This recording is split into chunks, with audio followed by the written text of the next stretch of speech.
कुरान मजीद में अल्लाह पाक ने अपने फ़रिश्तों से फ़रमाया मैं ज़मीन पर अपना खलीफा बनाना चाहता हूँ। उन्होंने कहा या अल्लाह ज़मीन पर तो इंसान फसाद मचाएगा। अल्लाह पाक ने कहा ए फ़रिश्तों जो मैं जानता हूँ वो तुम नहीं जानते हो। फरिश्ते अपने तौर पे जो कह रहे थे उनकी निगाहें नमरूद जैसे शयातीन को देख रही थी, कारून, हामान, शद्दाद जैसे शयातीन फराइना को देख रही थी। शर फैलाने वाले, दुश्मनी फैलाने वाले, ज़मीन पर फितना फसाद बर्पा करने वालों पर फरिश्तों की निगाहें थी, लिहाजा उनकी बात भी अपनी जगह दुरुस्त थी। या अल्लाह ज़मीन पर तो इंसान फसाद मचाएगा और मचा रहा है, मचाया था, आज भी मचाया जा रहा है। फरिश्तों की बात गलत न थी। अल्लाह पाक ने फरमाया फरिश्तों जो मैं जानता हूँ वो तुम नहीं जानते हो, इसलिए कि तुम नमरूद को देख रहे हो, मेरी निगाह रहमत इब्राहीम को देख रही है। तुम फिरौन को देख रहे हो, मेरी निगाह रहमत मूसा को देख रही है। तुम कारून को देख रहे हो, मैं कलीम को देख रहा हूँ। ऐ फरिश्तों तुम अपनी जगह जो बात कह रहे हो ठीक है, मगर मैं जो जानता हूँ वो तुम नहीं जानते हो। मेरे आदम की पुश्त से ईसा भी तो जन्म लेंगे, मेरे आदम की पुश्त से हजरत इब्राहीम खलीलुल्लाह जन्म लेंगे। वो जो सिलसिला नबियों का आएगा, नूह आएंगे सुभान अल्लाह, शीश आएंगे सुभान अल्लाह, दानियाल आएंगे, हजरत यूसुफ आएंगे, हजरत याकूब आएंगे। ऐ लोगो 1,24,000 या 2,24,000 कमोबेश अंबियाए किराम का नूरानी काफिला जलवाबार होगा। फिर औलियाए इज़ाम आएंगे, शुहदा आएंगे, सालिहीन आएंगे, मुत्तकीन आएंगे। कहने का मकसद ये है मेरा रब जो फरमा रहा है उसकी तफसीर ये बनती है ए फरिश्तों जो मैं जानता हूं वो तुम नहीं जानते हो। मैं जमीन पर अपना खलीफा बनाऊंगा, बना रहा हूं। ऐ लोगों यहाँ पर अब तवज्जो फरमाइएगा, चूंकि बात का जो रुख है वो दूसरी तरफ है। हजरत आदम अलैहिस्सलाम का पुतला आप सब जानते हैं, उसमें ये भी जानते हैं कि उसकी तरफ सजदा कराने का हुक्म फरिश्तों को दिया गया। सजदा तो अल्लाह ही को हो रहा था, काबा बने हुए थे, गोया किबला बने हुए थे हजरत आदम अलैहिस्सलाम। सुभान अल्लाह, सुभान अल्लाह। सबने कर लिया सजदा, ये भी आप जानते हैं, सिवाय इबलीस के। जी उसने नस के मुकाबले में, फरमान के मुकाबले में, सराहतुन नस के मुकाबले में, रब के इरशाद के मुकाबले में अपनी 1.5 ईंट की अलग चुनी। जी सही बात, और आज तक उसी में पड़ रहा है। जी सही बात। कहा या अल्लाह तेरा हुक्म, मगर मैं आग से पैदा, ये मिट्टी से पैदा, मैं कब से पैदा, ये अब से पैदा, मैं इसे सजदा करूं। उसने ये न देखा कि हुक्म कौन दे रहा है, ये तो रब का हुक्म है, रब की मर्जी है, वो मालिक है, फ़आलुल लिमा युरीद, वो जो चाहे करे। तुम ऑब्जेक्शन करने वाले कौन होते हो? हजरत जिब्रील अमीन ने सजदा किया, कामयाब हो गए। हजरत मीकाईल ने किया, कामयाब हो गए। इसराफील और इजराइल ने किया, बेशुमार फरिश्तों ने सब ने सजदा किया, सब कामयाब हो गए। एक जो फरिश्तों का सरदार था उसने इनकार किया, आज तक नाकाम है और नाकाम ही रहेगा। गलत तो नहीं बोला? इसलिए खुदा के हुक्म के सामने कभी अक्ल नहीं दौड़ाना चाहिए कि ये कैसे है, वो कैसे है। समझ लो ये वैसे ही है जैसे इबलीस है। जो एतराज़ करे ये वैसे ही है जैसे इस मरदूद ने एतराज़ किया। देख लो लानत का तौक गले में डाल दिया गया, जलील और रुसवा हो गया। जन्नत में फरिश्तों को पढ़ाता था, अब वहाँ पर जन्नत में वो पूरी तफसीलात आपके सामने, बस थोड़े थोड़े गोशे आपके सामने रख रहा हूँ। हज़रत आदम अलैहिस्सलाम तने तनहा रहते थे, तो आई बात दिल में कि या अल्लाह कोई तो हो जो मेरी सिन्फ से हो, जो मेरी जिन्स है, आग, मिट्टी, पानी, हवा, या अल्लाह जो मेरे अंदर है, या अल्लाह उसी सिन्फ से, उसी जिन्स से कोई तो हो जो मेरा हमराज़े ज़िंदगी हो। बेशक तेरी जन्नत में कोई कमी नहीं, जन्नत तो जन्नत है, वहाँ कमी का क्या मतलब। कौसर सलसबील की नहरें भी हैं, शाखे तूबा की बहारें भी हैं।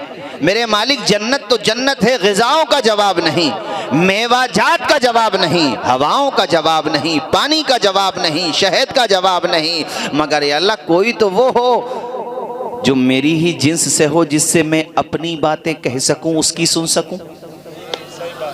इससे पता चलता है निकाह की कितनी अहमियत है। आदमी पे सब कुछ हो मगर बीवी ना हो तो भी अधूरा ही है। सही बात। बड़ी जोर से बेशक बोले हो भाई, अल्लाह तुम्हारा भी वो दिन लाए। आमीन बोलो जोर से। भाई हसन भाई, तुम्हारा तो वलीमा हो ही गया माशाअल्लाह। ये दूसरा वलीमा भी ये मेरे बड़े अच्छे दोस्त हैं, मेरे बड़े चहेते। दूसरा 2 दिन का करा दिया इन्होंने वैसे। हमारे हसन बड़े अजीज हैं माशाअल्लाह। तवज्जो है भाई, आमीन बोलो जरा। जो अभी वेटिंग लिस्ट में हैं वो दिन आए कि वो भी निकाह के हवाले से अपने घरों पे मुस्तफ़ा का मिलाद सजाएं। चूंकि आज निकाह की ये बरकतें तुम्हारे घर में आई, रौनकें, खुशियां, मसरतें, शादमानी, तो ये सदका भी दरअसल आमना के लाल का है, मोहम्मदुर रसूलुल्लाह का है। तुम्हारे घर में जो खुशियां हैं, मोहम्मद न होते तो कुछ भी न होता। वो जो न थे तो कुछ न था, वो जो न हो तो कुछ न हो। जान है वो जहान की, जान है तो जहान है। ये साबिर भाई ने किया ना ये अच्छा काम। इसकी जगह दूसरा कार्यक्रम करने वाले भी मौजूद है। उन बेवकूफ़ों को यही पता नहीं है कि तुम सुन्नत रसूलुल्लाह की अदा कर रहे हो और काम शैतान के कर रहे हो। थोड़ी देर के लिए बुरी लगेगी भाई किसी को, मगर बात सच्ची कहना चाहिए कि डांस पार्टी मंगा ली, नाचने गाने वाले मंगा लिए, बेपर्दगी बेहयाई के तमाशे हो रहे हैं। अरे मुसलमानों, चुल्लू भर पानी में डूब मरने का मकाम है, जबकि पूरी कौम के ऊपर कितनी आजमाइशें आ रही हैं। गज़ा की सरजमीन पे देखो, बताने की जरूरत नहीं है, आप सब देख रहे हो कैसे हालात हैं। ऐसे वक्त में भी अगर मुसलमानों की बारातें डीजों के साथ जा रही हैं, नाच गानों के साथ जा रही हैं, तो मुझे ये कहना पड़ेगा, न संभलोगे तो मिट जाओगे। ए हिंदी मुसलमानों, तुम्हारी दास्तां तक भी न होगी दास्तानों में। अरे रिसालत, पैगामे मजहब इस्लाम, मसलके आला हजरत। वाह वाह वाह, बहुत अच्छा। उधर देखो, पानी पीने तक को नहीं, खाना खाने तक को नहीं, सर छुपाने को छत नहीं, पहनने को कपड़े नहीं हैं। देखने ही रहे हो गज़ा के क्या हालात चल रहे हैं। पूरा गज़ा जल रहा है और तुम यहाँ डांस पार्टी के साथ शादियां कर रहे हो और फिर कहते हो हम पे परेशानी क्यों आ रही है। अरे आसमान से पत्थर नाजिल हो जाएं तब भी कम है, जैसे हमारे और आपके अमाल हो गए आज की तारीख में। मुसलमानों को मैंने देखा शादियों में, और तो गवर्नमेंट की तरफ से सख्ती है डीजों पे, उसके बावजूद भी नादानों इन डीजों का इस्तेमाल न करो। किसी को हार्ट की प्रॉब्लम है, हमारा इस्लाम नहीं कहता कि तकलीफ पहुंचाओ। इस्लाम तो ये कहता है कि रास्ते में कांटा पड़ा हुआ उसे हटा दो, अल्लाह इस पर भी तुम्हें सदक़े का सवाब अता फरमा। इतना प्यारा मजहब है इस्लाम। किसी को कुछ दे नहीं सकते तो अच्छी बात कह दो, इस पे भी सदक़े का सवाब मिलेगा। कोई सामने से आ रहा है, उसका इंतजार न करो, अपनी तरफ से बढ़ के सलाम कह दो, इसका भी तुम्हें सवाब मिलेगा।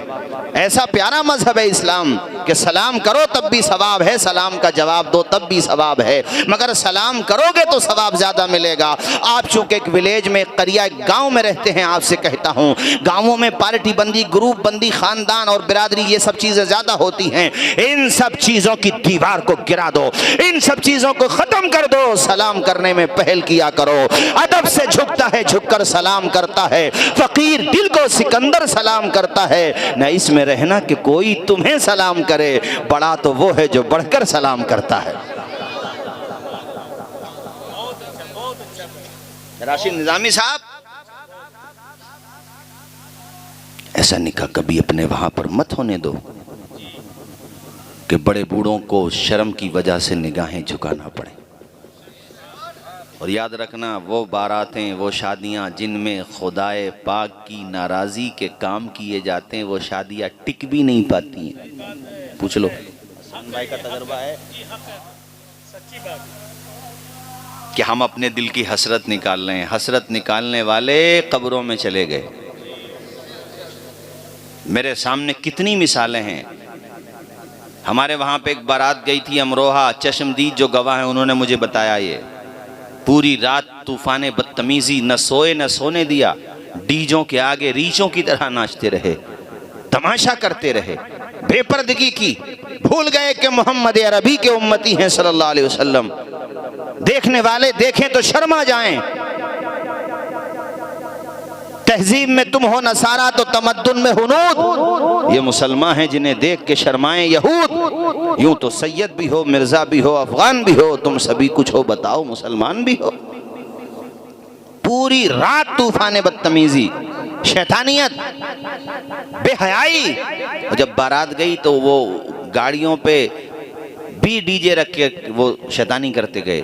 और उधर से जब बारात आई ना, तो जानते हो कैसा भयंकर एक्सीडेंट हुआ उस गाड़ी का जिसमें दूल्हा बैठा हुआ था।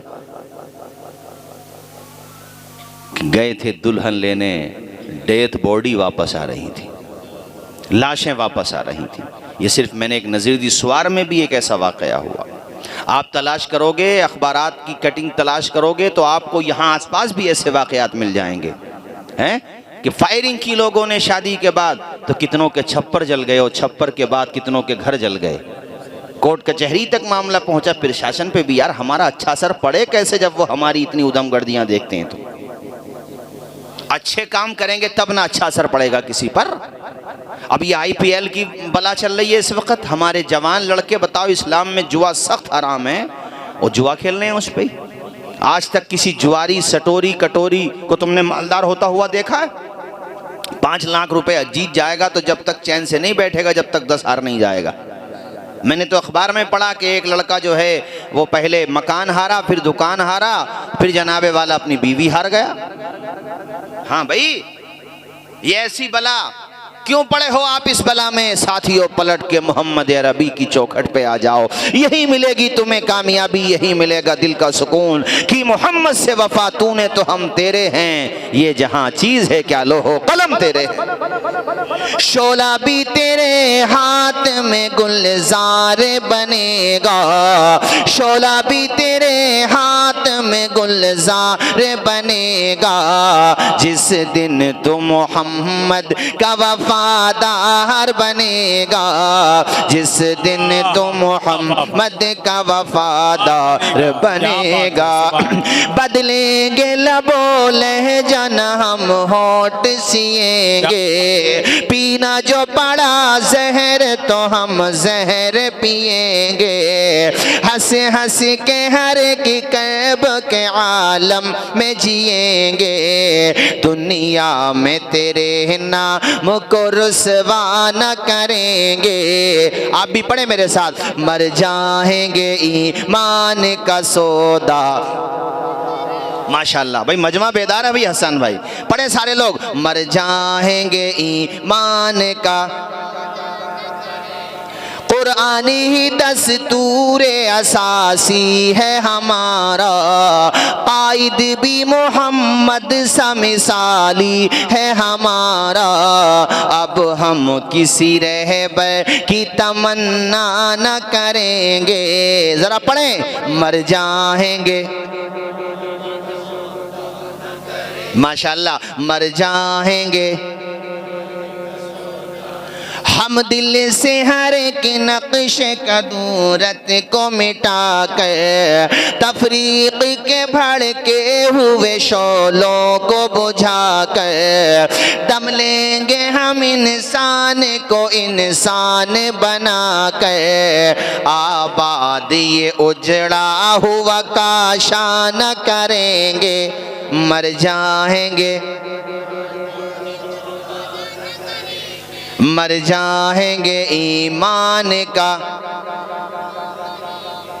तो मेरे भाइयों, मैं आखिर में जाते जाते, चूंकि टाइम भी आपने काफ़ी कर दिया, मैं कहूँगा आप लोगों से, बारात घर से जाए, घर पे अकीका हो या खुशी का और कोई मौका आए, घर पे अगर कोई प्रोग्राम होगा, फंक्शन होगा, तो दुनियादार का नहीं होगा, मदीने के ताजदार का होगा।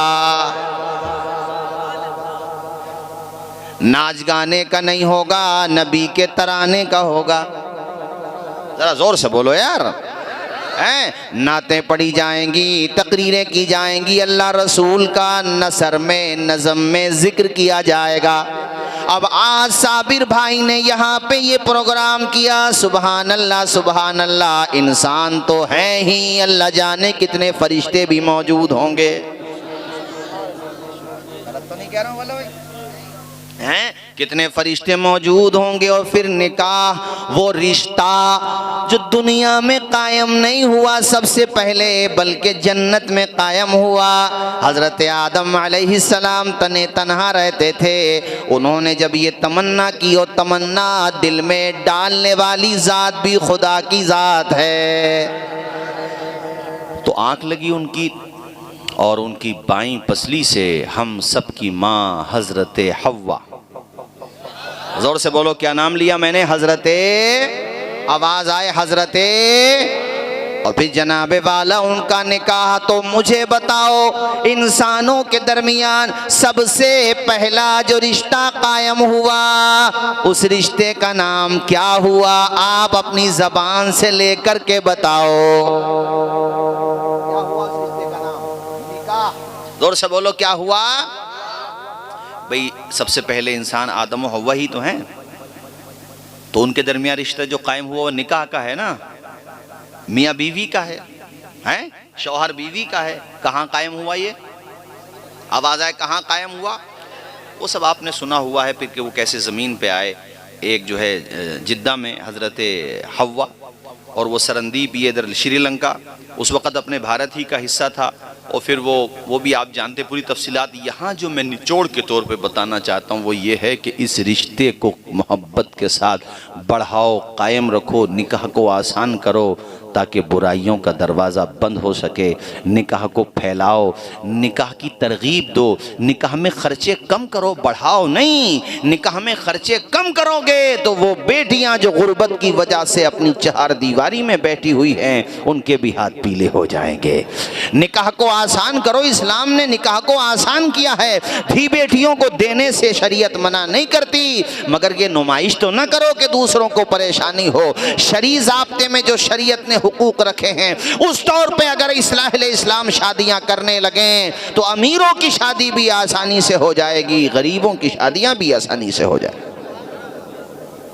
ये नहीं कहता कि ठीक है भाई शरीयत ने हुकूक रखे हैं, शरीयत ने हक दिया है, मगर हम लोगों ने बिल्कुल एकदम उल्टा कर लिया। गलत तो नहीं कह रहा हूं मैं, इतना उल्टा कर लिया कि पूरा निज़ाम उलट पलट हो गया अहले इस्लाम का। तो मेरे साथियों, कल किसकी बारात जा रही है? बैठे हुए यहाँ पर नहीं वो लोग, कल इनकी बारात जा रही है। जब दूल्हा बना दिए जाएं और सेहरा वो फूलों वाला, कौन सा? फूलों का, हाँ वो जायज़ है। बाकी जो आजकल चल रहे हैं ये गोटे के और पता नहीं किस किस चीज़ों के, फूलों का सेहरा वही तरीक़ा भी रहा है, पहले भी ना भी हो तो कोई बात नहीं। अलबत्ता जो चीज़ जायज़ है उसको आप नाजायज़ भी नहीं कह सकते कि असल अशिया में जो है इबाहत है, जायज़ होना है। तो वो सेहरा बन गया आपके, माँ का हाथ सर पे रखवाओ और फिर घर से ये कहते हुए निकलो, हमारे कुछ गुनाहों की सज़ा भी साथ चलती है, अब हम तन्हा नहीं चलते, दवा भी साथ चलती है, अभी जिंदा है माँ मेरी, मुझे कुछ भी नहीं होगा, मैं घर से जब निकलता हूँ दुआ भी साथ चलती। और मेरा ख्याल ये है कि जिनकी बारात जा रही है उनकी माँ भी ज़िंदा हैं, बाप भी ज़िंदा हैं, साबिर भाई उनके वालिद साहब हैं, तो बड़े खुश नसीब हैं। वरना कितने ऐसे हैं कि दूल्हा बने हैं तो घर पे सब हैं मगर माँ बाप नहीं हैं। ये मुबारकबाद के लायक हैं कि माँ भी है और बाप भी हैं। और बल्कि मैं तो ये कहता हूँ कि अगर दुनिया में माँ बाप नहीं रहे, ये दोनों या दोनों में से एक, तो बारात गांव के बाहर बाद में जाए, पहले कब्रिस्तान में जाकर के दूल्हा अपनी माँ की कब्र पे फातिहा पढ़े, उनको सवाब पहुँचाए। और जब दूल्हा बना दिए गए हो, माँ बाप जिंदा हैं, तो उनसे दुआओं के लिए कहो। गोया कि तुम्हें जो अपने अंदाज में कहता है शायर, उसको अपने अंदाज में इस तरह से कहता है, प्यारी माँ मुझे को तेरी दुआ चाहिए, तेरे आंचल की ठंडी हवा। जोर से बोलो भाई, आप लोगों को नींद आने लगी क्या? तो मचल के क्यों नहीं बोल रहे हो सुभान अल्लाह? 1 घंटा बयान होगा, देखना टाइम क्या होगा, ज़्यादा देर नहीं, चूँकि टाइम भी काफ़ी हो गया, बस 15-20 मिनट और। सारे लोग बोलिए, प्यारी माँ मुझे को तेरी दुआ चाहिए, तेरे आंचल की ठंडी हवा। पूछो इन दोनों से, सबसे ज़्यादा अगर इनके निकाह की शादी की किसी को खुशी है ना, सबसे ज़्यादा, तो वो माँ है या बाप है? उसके बाद आप हैं, पहले माँ बाप है, फिर आप हैं। पढ़ो सारे लोग। प्यारी माँ मुझे को तेरी दुआ चाहिए, तेरे आंचल की ठंडी हवा चाहिए, लोरी गा गा के मुझे को सुलाती है तू, मुस्कुरा के सवेरे जगाती है तू, मुझको इसके सिवा और क्या चाहिए, प्यारी माँ मुझको तेरी, जोर से, प्यारी माँ मुझे को तेरी दुआ चाहिए, तेरे आंचल की ठंडी हवा, तेरी खिदमत से अगर दिलों तक लगे तो बोलिएगा ज़रूर, तेरी खिदमत से दुनिया में इज्जत मेरी, तेरे कदमों के नीचे है जन्नत मेरी, सर पे साया, बोलो जरा, सर पे साया, जोर से, सर पे साया तेरा उम्र भर चाहिए, प्यारी माँ मुझको तेरी दुआ, जोर से, प्यारी माँ मुझे को तेरी दुआ चाहिए, तेरे आंचल की ठंडी, तेरी ममता के साए में फूलों फलों, थाम कहे तेरी उंगली में बढ़ता चलूं, बस तेरे प्यार का आसरा चाहिए, प्यारी माँ मुझको तेरी। सबसे ज़्यादा अगर निकाह की खुशी होती है तो माँ बाप को, उसके बाद आपको। एक मशवरा और दूं भाई आपको, आपकी बारात जा रही है ना, और दूसरे अमामा शरीफ ज़रूर पहन लें, अमामा शरीफ, और जो आपके साथी हैं वो भी अमामा शरीफ के बाद जाएं, अमामा बांधने के बाद सर पे, उसके बाद जाएं। तो जहाँ भी बारात जाएगी, बारात कहाँ जा रही है? करीब में ही है, शीशगढ़ ना, अच्छा, बारात जहाँ भी जाए अमामा शरीफ हो ना तो उसका रंग ही अलग होगा। वो जो होंगे ना उधर वाले ससुराल वाले, कहेंगे नबी के गुलामों की बारात आई है।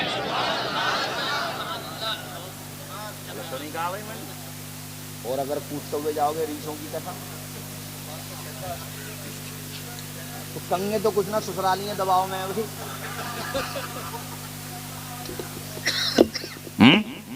उदमगर्दी मचाते हुए जाओ, शोर शराबा करते हुए, अब ससुरालियाँ बेचारे कहेंगे तो कुछ नहीं के, मगर बाद में जब तुम आ जाओगे तो ऐसा महसूस करेंगे यार कहीं ना कहीं नट बोल्ट ढीले हैं।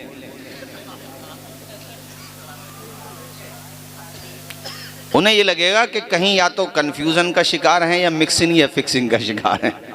और इंसानों की तरह जाओगे ना तो इंसानों की तरह जिक्र होगा। ये सिर्फ मैंने आपसे नहीं कहा है, चूँकि आप तो माशाल्लाह प्रोग्राम भी कर रहे हैं और अच्छे अंदाज में जाएंगे, दीनदार घराना आपका, चूँकि कैमरे भी लगे हुए हैं, दूर तक बात जाएगी। ये तो मैंने सबसे ही कहा है कि नाचते कूदते फानते जाओगे तो अच्छा असर नहीं लेकर के आओगे। वो कहेंगे तो कुछ नहीं, अरे बाज़ जगह तो हुरदंगबाजी की वजह से झगड़े हो जाते हैं। शायद आपने पढ़ा कि नहीं पढ़ा, हमने तो पढ़ा भी देखा भी अपने इलाके में कई बारातों में कि इतनी फायरिंग की जब बारात वहाँ पहुँची। ये जो दरख्त है ना आपके वहाँ, इसको हमारे वहाँ पिलखन का दरख्त बोलते हैं, पाखड़ भी बोलते हैं इसको हमारे उधर, आप भी बोलते हैं ना इसको। इतने फायरिंग हुई कि इसके पत्ते गायब हो गए। हाँ भाई, ये फेक नहीं है, ये फैक्ट है, सच्ची बात है, ये हमारे बचपने की बात है। अब वो गाँव वाले यार कब तक बर्दाश्त करते। ये मोटे लठ लेकर आया और इतना बजाया भाई साहब उन्हें कि तबीयत खुश कर दी। हाँ भाई, ये कोई यार बताओ, पूरे गांव में हंगामा हो गया और फायरिंग पे। अच्छा, मुसलमान भी ना, इनकी गरीबी देखनी हो तो इनके मदरसे देखो, इनके स्कूल देखो, इनके इमामों की तनख्वाहें देखो, और इनकी मालदारी देखनी हो तो शादियां देखो। होगा नहीं तो कर्ज लेगा, कर्ज नहीं मिलेगा तो बैंक से लेगा, बैंक से नहीं मिलेगा तो ज़मीन बेचेगा, मगर नाक ज़रूर ऊँची करेगा। मैं कहता हूँ शादियों में उतना ना उठाओ, अपने बच्चों को पढ़ाने में उतना उठा दो, तो तुम्हारे बेटे को ज़माना सलाम करता हुआ नजर आएगा। अब देखो हज़रत मुफ्ती तथीर साहब क़िबला आपके करीब में रहते हैं, उन्हें पढ़ाया उनके परिवार वालों ने, घर वालों ने, पूरी दुनिया उन्हें जानती है। पूरी दुनिया में जहाँ जहाँ भी अहले सुन्नत हैं जो तकरीर का ज़ौक़ रखते हैं और उर्दू ज़बान जानते हैं, और किताबें कितनी लिख दी उन्होंने, पढ़ाया तब ना। अब तुम शादी में 1 करोड़ नहीं 2 करोड़ खर्च कर दो, 1 अरब खर्च कर दो, 2-3 दिन आदमी याद रखते हैं बड़ी अच्छी शादी थी, भूल जाए बाद में।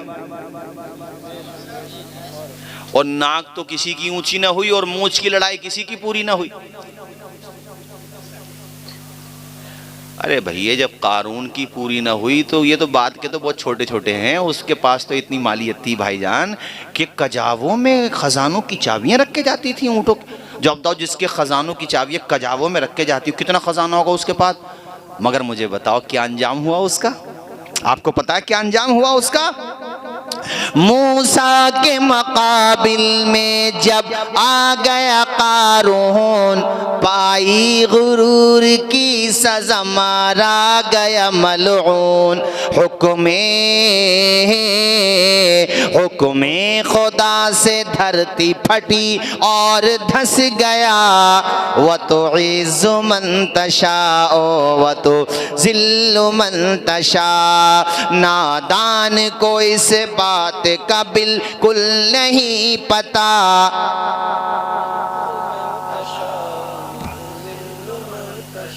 बंजर जमी पे फूलों की चादर बिछाए वो, पत्थर को मोम, मोम को पत्थर बनाए वो। उसकी रजा से जहर भी बन जाता है दवा। व तुइज़्ज़ु मन तशाओ। तो न नाक किसी की ऊंची हुई, न मूंछ किसी की लंबी हुई, सब पहुंच गए वहीं लंबे होके जिसे कब्रिस्तान कहते हैं। और कितना ही बड़ा मुच्छड़ हो या कितना ही बड़ा नाक ऊंचा वाला हो, वहां जब गया तो कफन वही दिया गया जो गरीब को दिया जाता है। रेट का अंतर हो सकता थोड़ा बहुत 10, 20, 50, 100 रुपए का, मगर कफन तो वही है। और कितनों को तो हमने ये देखा कि आ जाती है मौत जहां घर नहीं होता, बहुतों को तो कफन तक भी मयसर नहीं होता। क्या है, किस बात का इतराना, किस बात का इंतकाम, किस बात का बदला, किस बात की नशोनुमा, किस बात की रियाकारी। इसलिए जितनी हो सके सहूलत के साथ शादी करो, नबी की सुन्नत के सांचे में ढलने के बाद शादी करो। जमाना मिसाल दे कि निकाह हो तो ऐसा हो जैसा साबिर भाई अपने बेटों का कर रहे हैं। और भाई अजीज़म मौलाना अकरम नूरी माशाअल्लाह, ये भी मेरे साथ तो बहुत अच्छा पढ़ते हैं, इनको भी आप सुनेंगे और इनका भी मुझे ख्याल करना है। अजीज़ उतना ही रखो कि दिल बहल जाए, अब इतना भी ना चाहो किसी का दम निकल जाए। चमन रहेगा फूल खिलेंगे, जिंदगी रही तो फिर मिलेंगे, मगर इतना ज़रूर कहेंगे निकाह को आसान करो। और जब भी प्रोग्राम हो मदीने वाले का जलसा करो, उनको याद करो, उनका जिक्र करो। और बारात जब जाए अमामा शरीफ बांध के नबी की सुन्नत के हिसाब से जाओ। वहाँ जाकर के कोई बेहुदा बात नहीं। माफ़ करना, मैं आपके लिए नहीं कह रहा हूँ, मगर मैंने कितने लोगों को देखा कि उनके पास कोट पैंट है, उन्होंने ख़रीदा 15,000 का, 10,000 का, ठीक है खरीद लिया, आप जानो, मगर वहाँ जब असर की नमाज में निकाह होना था, या मगरिब की नमाज के बाद निकाह होना था, या ज़ोहर की नमाज के बाद निकाह होना था, रात में बारात गई तो ईशा की नमाज के बाद निकाह होना था, जो 15,000 का कोट पैंट पहने हुए है, जो शानदार कपड़े पहने हुए है, जब नमाज पढ़ने गया है तो मस्जिद की टोपियाँ तलाश कर रहा है। वहाँ ससुराल वाले भी हंस रहे हैं, देखभाल वाले भी हंस रहे हैं, सब कह रहे हैं बताओ कैसा ये दूल्हा है कि 20,000 के साजो सामान के साथ पैक होकर के आया है, मगर इसके पास 100 रुपए की टोपी नहीं है। इतने शानदार अगर कपड़े हैं तो कम से कम 500 रुपए की टोपी तो होना ही चाहिए यार, होना चाहिए कि नहीं। और हम तो कहते हैं टोपी के ऊपर अमामा हो, ताकि जो वहाँ के इमाम साहब हो उनका भी दिल खुश हो जाए कि बारात आई है, आलिम है या नहीं है, मगर आलिम जैसा लग तो रहा। क्यों भाई, और जब निकाह हो जाए तो उस टाइम पे इमाम साहब का जो चलता है उससे 500,000 रुपये बढ़ाकर ही दे दो ताकि उनका भी दिल बड़ा हो जाए। बाज़ लोग लाखों रुपया उठा देंगे और वहाँ 4,000 रुपये देते हुए ऐसे लगेंगे जैसे इनकी रूह निकलने लगी। अरे मौलवियों पे तो पेट ही ना भर रहा है। और ये पता नहीं है कि अगर ये सिग्नेचर न करे तो लटक जाओगे, वेटिंग लिस्ट में रहोगे। उनका दिल बड़ा हो जाएगा। ठहर, वो तो एक बात थी मैंने अर्ज़ की। और वहाँ नमाज की भी पाबंदी, और नमाज तो सिर्फ उस दिन नहीं जिस दिन निकाह हुआ है। अकरम नूरी साहब, नमाज तो आपको हर दिन पढ़ना है। मैंने कौम के हालात देखे, बड़ा दुख हुआ कि मस्जिदें जो भरी हुई थी रमज़ान के महीने में, अभी बताओ कितने दिन रमज़ान शरीफ का महीना गए हुए खाली हो गई मस्जिदें। बताओ खाली हो गई कि नहीं होगी? कहाँ चले गए नमाजी यार, किधर चले गए? भाइयों, 5 वक्ता नमाज पढ़ा करो, नमाज में गफलत मत किया करो, पाबंदी के साथ नमाज पढ़ा करो। नमाज हमारे नबी की आंखों की ठंडक है। नमाज पढ़ने से चेहरे पे नूर आता है, बदन को अल्लाह ताला ताकत अता फरमाता है, जन्नत में मकाम अता फरमाता है। नमाज में लापरवाही ना किया करो। तुम नबी पाक के उम्मती हो, हम सब उन्हीं के उम्मती हैं। उनके प्यारे नवासे सय्यदुश्शुहदा इमाम हुसैन का सजदा निगाहों के सामने रखा करो कि आपका बदन जख्मों से चूर हो गया था, मगर आपने आखिरी हालत में भी सजदा नहीं छोड़ा। तलवारों की झनकार में, नेज़ों की बौछार में, यजीदियों की यलगार में आपने आखिरी सजदा करके दुनिया वालों को बता दिया। आपने आखिरी सजदा करके बता दिया, न मस्जिद में न बैतुल्लाह की दीवारों के साए में नमाज इश्क अदा होती है, तलवारों के साए में। मेरे इमाम ने सजदा करके ज़माने वालों को बता दिया कि ज़माने वालों गवाह रहना, नमाज मेरी क़ज़ा नहीं है। इस्लाम के आलम को उठाया हुसैन ने, बातिल के आगे सर न झुकाया हुसैन ने। क्या चीज़ है नमाज बताया हुसैन ने, सजदे में अपने सर को कटा या हुसैन ने। ये दश्ते करबला से अभी आती है सदा। जरा पढ़ें सारे लोग, हय्या अला सलाती दी हजरते बिलाल ने काबे से जब सदा। अल्लाह ताला हुस्न अमल की तौफीक अता फरमाए। चूँकि अकरम नूरी साहब का भी कलाम होना है और वक्त भी काफ़ी हो गया, 2 बजने के करीब हैं, मगर आपके चेहरों का रंग 2 बजे का पता नहीं दे रहा है, 9 बजे का पता दे रहा है। मगर चूँकि बारात भी जाना है और फिर वापस भी आना है। और बोलें अभी तो काफ़ी, अकरम नूरी साहब का कलाम भी तो होना है ना। चलो 10 मिनट बोल देते, बैठ जाओ। हाँ, ये भी सही कहा हसन भाई ने कि एक दिन बारात नहीं जा रही है, वरना हाँ बारात का बंटवारा कैसे होता। आपकी भी उसी बस्ती में है जहाँ इनकी बारात जा रही है, आपकी भी उसी बस्ती में जा रही है, दूसरी जगह पर। अच्छा अच्छा अच्छा अच्छा अच्छा, है तो गढ़, दोनों ही गढ़ है माशाल्लाह है। अल्लाह ताला शादो। हमारे राशिद निज़ामी साहब की मोहब्बत बहुत रही और इनका इतना तवाज़ु इनकिसार कि मैं आपके सामने हाजिर हुआ, और पहले भी आता रहा हूँ और इंशाअल्लाह आइंदा भी आता रहूँगा। मुलाकात हमारी आपकी होती रहेगी। ये मैंने निकाह के हवाले से चंद बातें कहीं, ज़िम्नन भी और कई बातें आईं। अल्लाह ताला हम सबको हुस्न अमल की तौफ़ीक़ अता फ़रमाए। मैंने माँ बाप का ज़िक्र देखो इसलिए किया था कि आज आप दूल्हा बनने के बाद अपनी माँ की आँखों में जो आंसू देखेंगे वो सिर्फ आंसू नहीं है, बल्कि वो पूरी एक कहानी है, वो पूरा एक फ़लसफ़ा है। अब्बा की आंखों में जो दर्द महसूस करेंगे, मसरत के जो आंसू महसूस करेंगे, देखेंगे, वो सिर्फ आंसू नहीं हैं, बल्कि उनमें एक जज्बा भी छुपा हुआ है कि बेटे अब तक घर की जिम्मेदारी हमारे हाथ में थी, अब जिम्मेदारी तुम्हारे हाथ में है।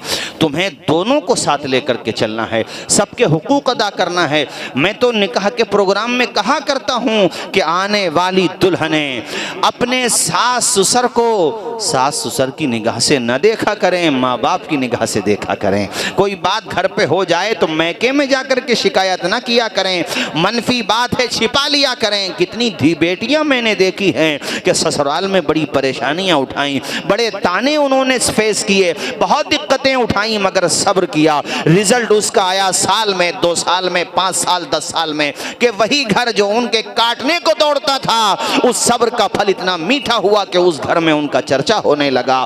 सब कहने लगे, माँ बाप भी अपने बेटे को डांटने लगे, खबरदार तू ही गलत है, दुल्हन तो बहुत अच्छी है, किसी बात की शिकायत वहां जाकर के ना करती। तो जो दुल्हनें बनती हैं बेटियां, उनकी तरबियत ऐसे की जाए कि अब तुम्हारा घर वही है जो तुम्हारे शौहर का घर है, वहीं पर तुम्हें रहना है, वहीं तुम्हारी जनाजा उठेगा, वहीं से तुम्हारा।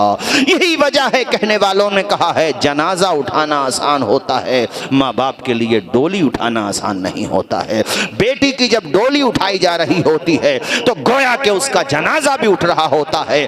अब तो आजकल की बात नहीं है, पहले ही से बहुत कम घर ऐसे होते हैं कि बहनों का मामला अपने माँ बाप के घर वही रहे जो शादी से पहले था, वरना बाद में उनका बोलना भी बुरा लगता है, उनका मशवरा देना बुरा लगता है, उनका टोकना बुरा लगता है। कदम घर से क्या निकले दुल्हन बन के कि इधर भी बेगाने हो गए। ऐ लड़के वालों, अगर तुम भी उन्हें इज्जत नहीं दोगे तो बेचारी वो कहाँ जाएंगी। उन्हें आप ये सोच करके इज्जत दो कि इन्होंने हमारी खातिर अपने माँ बाप को छोड़ा है, भाई बहनों को छोड़ा है, वो गुलिस्तां छोड़ा है जहाँ चहचहाना सीखा था, वो बाग छोड़ दिया कि जिस बाग के बागबां उनके बाप ने उन्हें बोलना सिखाया था, माँ ने उंगली पकड़ के चलना सिखाया था। अब अगर तुम उन्हें छोटी छोटी बातों पे टॉर्चर करोगे, लेन देन की वजह से परेशान करोगे, कोई शिकवा शिकायत है तो अपनी बीवियों से ना करो, डायरेक्ट जाकर के उनसे करो, उन्हें अजियत न दो, उन्हें परेशान न करो। हुजूर फरमाते हैं, हदीस का खुलासा ये है, तुम में अच्छा शौहर वो है जो बीवियों की थोड़ी मोड़ी बात को नजरअंदाज करे, रिश्तों को निभाने की कोशिश करे, उनको निभाने की कोशिश करे। बीवियों का भी तो हक है ना शौहरों पर, सिर्फ शौहरों का हक नहीं है बीवियों पर, दोनों तरफ से हुकूक हैं। बेटियों से कहूँगा, अपने शौहर के घर को अपना घर समझो, उनके माँ बाप को अपना माँ बाप समझो। एक दिन देखना उनके माँ बाप तुम्हें अपनी बेटी का दर्जा देंगे। और मैं सास ससुर से भी कहता हूँ कि कोई बात दुल्हन से, बहू से ऐसी हो जो तुम्हारे मिजाज के ख़िलाफ़ है, तो अपने घर की लड़ाई चौक चौराहों तक न लाओ, पड़ोसियों तक न ले जाओ। जो घर की लड़ाई बाहर गई है वो घर उजड़ गया है। अपने घर का बैलेंस बना करके चलो, कोई बात है बैठ करके उसको निपटाने की कोशिश करो। 4 आदमियों तक ले जाओगे तो क्या मालूम कौन आग लगाने वाला है, कौन बुझाने वाला है। तुम उन्हें बेटियों की तरह इज्जत दो। जब बेटियों की तरह सम्मान दोगी, अगर ज़र्रा बराबर भी इंसानियत उनके अंदर है तो इंशाअल्लाह वो तुम्हें माँ बाप का रुतबा देंगे इंशाअल्लाह। ये बस मैंने बात ज़रूरी समझी थी आखिर में कहना, चूँकि निकाह का प्रोग्राम था। और कुरान में एक जगह अल्लाह फरमाता, हुन्ना लिबासुल लकुम व अंतुम लिबासुल लहुन्ना, शौहरों बीवियाँ तुम्हारे लिए लिबास हैं और ऐ शौहरों तुम बीवियों का लिबास हो। और लिबास जैसे मैं पहना हुआ हूँ तो लिबास तो इंसान का हुस्न बढ़ाता है, गलत तो नहीं कहा है, लिबास इंसान का, हाँ वो कुछ नक्स भी हो तो नक्स कमी को छिपा लेता है। तो अल्लाह ताला ने कितनी खूबसूरत है, खुदा के कलाम का कोई जवाब नहीं है। जितनी ताबीरात तशरीहात निकाह की हो सकती थी सबको एक पलड़े में रखो और एक तरफ हुन्ना लिबासुल लकुम व अंतुम लिबासुल लहुन्ना, इसको रखो। खुदा की कसम मेरे रब का कलाम भारी पड़ जाएगा। इसीलिए तो बरेली के ताजदार ने कहा था, तेरे आगे यूं हैं दबे लचे फुसहा रब के बड़े बड़े, कोई जाने मुँह में ज़बान नहीं, नहीं बल्कि जिस्म में जान नहीं। इसलिए कि ज़बान मुस्तफ़ा की होती है, कलाम खुदा का होता है। खुदा के कलाम का कोई जवाब, आवाज़ आए कोई जवाब। तो जब शौहरों तुम अपनी बीवियों का लिबास हो तो लिबास बन के रहो। ए बीवियों तुम अपने शौहरों का लिबास हो, बीवियों तुम भी लिबास बन के रहो, लिबास बन के रहो। अल्लाह ताला हम सबको अमल की तौफीक अता फरमाए। अजीज़म हमारे अकरम नूरी अभी बाकी हैं, इनका भी कलाम होना है, इनका भी कलाम आप सुनेंगे। मौला ताला कल है भाई बारात, परसों, कल और परसों दोनों दिन है ना, हाँ दोनों निकाह में अल्लाह खूब बरकतें अता फरमाए और ज़ौजैन में वो मोहब्बतें अता फरमाए जो मोहब्बत अल्लाह ने अपने करम से, बल्कि उस मोहब्बत का सदका अता फरमाए जो मोहब्बत अल्लाह ने अपने करम से हम सब की माँ हज़रत हव्वा और हम सब के बाप हज़रत आदम अलैहिस्सलाम के दरमियान अता फरमाई थी। आमीन बोलो भाई। जो मोहब्बत हज़रत इब्राहीम खलीलुल्लाह हज़रत हाजरा और सारा के दरमियान अता फरमाई, जो मोहब्बत हज़रत मूसा कलीमुल्लाह हज़रत शुआइब अलैहिस्सलाम की बेटी जो उनकी बीवी थी उनके दरमियान अता फरमाई। या अल्लाह उस मोहब्बत का सदका दे दे जो मोहब्बत तूने अपने करम ख़ास अपने फ़ज़ल ख़ास से हम सब के प्यारे नबी, नबियों के नबी, रसूलों के रसूल, इमामुल अंबिया, इमामुल मुरसलीन हुज़ूर सैयद आलम नूर मुजस्सम और हम सब की माँ हज़रत खुदैजतुल कुबरा और जुमला अज़वाज मुतहरात के दरमियान अता फरमाए। या अल्लाह उस मोहब्बत का सदका अता फरमा दे जो मोहब्बत तूने अपने करम ख़ास अपने फ़ज़ल ख़ास से हज़रत उस्मान गनी और हज़रत रुक़ैया व उम्मे कुलसूम और आपकी जुमला अज़वाज के दरमियान अता फरमाई। या अल्लाह उस मोहब्बत का सदका दे दे, उस मोहब्बत के समंदर के चंद छींटे हमारे इन दोनों भाइयों को और इनकी आने वाली दुल्हनों को अता कर दे जो मोहब्बत तूने खातून जन्नत, जन्नती औरतों की सरदार हज़रत फ़ातिमतुज़ ज़हरा और फ़ातिह खैबर शेर खुदा असदुल्लाहिल गालिब अली इब्न अबी तालिब के दरमियान अता फरमाई। ज़ोर से बोलिए आमीन। वाखिरु दावाना अनिल हम्दुलिल्लाहि रब्बिल आलमीन। चमन रहेगा, फूल खिलेंगे, जिंदगी रही तो फिर मिलेंगे, जल्द मिलेंगे और मिलते रहेंगे और हाँ इंशाल्लाह। अब चूंकि देखो टाइम भी देखो, कल इनकी बारात जाना है उसको भी देखो और मुझे भी आप दुआओं में याद रखो। अल्लाह ताला हम सब का खात्मा ईमान पर फरमाए, मजबूती के साथ सच्चाई पर, हक्कानियत पर कायम फरमाए। अस्सलामु अलैकुम व रहमतुल्लाहि व बरकातुहू।